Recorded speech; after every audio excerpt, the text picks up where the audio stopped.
केंद्र सरकार ने खरीफ की फसलों के लिए समर्थन मूल्य तय किया है और मीडिया में ये दावा किया है कि पिछले वर्ष के समर्थन मूल्य से इस वर्ष का समर्थन मूल्य 50% ज्यादा है। मीडिया में इसका काफी ज्यादा प्रचार भी हुआ है। हम ये कहना चाहते हैं कि केंद्र सरकार को किसानों के साथ इस प्रकार की धोखाधड़ी बंद करनी चाहिए, क्योंकि केंद्र सरकार ने पिछले वर्ष की तुलना में इस बार के जो समर्थन मूल्य घोषित किए हैं वो समर्थन मूल्य धान के लिए 1.8% है, तो राम तिल के लिए 12.7% है और इसी के बीच में बाकी तमाम फसलों के समर्थन मूल्यों में वृद्धि की घोषणा की गई है। चूंकि छत्तीसगढ़ धान उत्पादक प्रदेश है, सबसे ज्यादा यहाँ धान की पैदावार होती है और इसलिए छत्तीसगढ़ किसान सभा की ओर से, अखिल भारतीय किसान सभा की ओर से हम 3 तथ्यों की ओर आप सब लोगों का ध्यान आकर्षित करना चाहते हैं।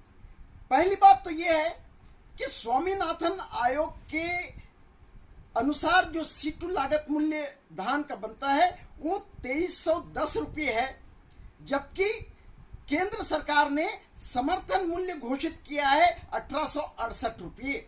इसका मतलब यह है कि वास्तविक लागत से समर्थन मूल्य केंद्र सरकार ने 442 रुपये कम और 20% कम घोषित किया है।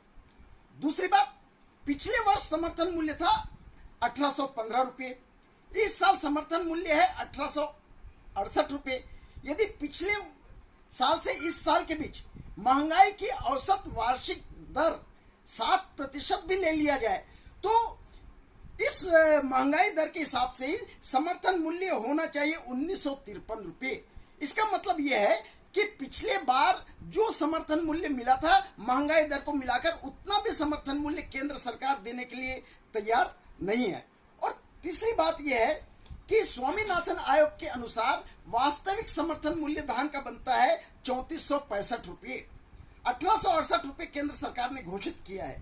इसका मतलब किसानों को प्रति क्विंटल लगभग 1600 रुपये का नुकसान होने जा रहा है और वास्तविक लागत मूल्य से 46% कम ये सरकार किसानों को दे रही है। यदि किसानों के प्रति, यदि खेती के प्रति सरकार का यही रवैया रहा तो इसका अर्थ है कि खेती किसानी बर्बाद होगी इस देश की। इसका अर्थ है कि किसान कर्ज के फंदे में फंसेगा। इसका अर्थ है कि किसान बड़े पैमाने पर आत्महत्या करेंगे। केंद्र सरकार की कृषि नीतियों का यही सार है जिसके खिलाफ छत्तीसगढ़ किसान सभा पूरे प्रदेश के किसान संगठनों को एकजुट करेगी और एक आंदोलन खड़ा करेगी। छत्तीसगढ़ किसान सभा, संजय पराते।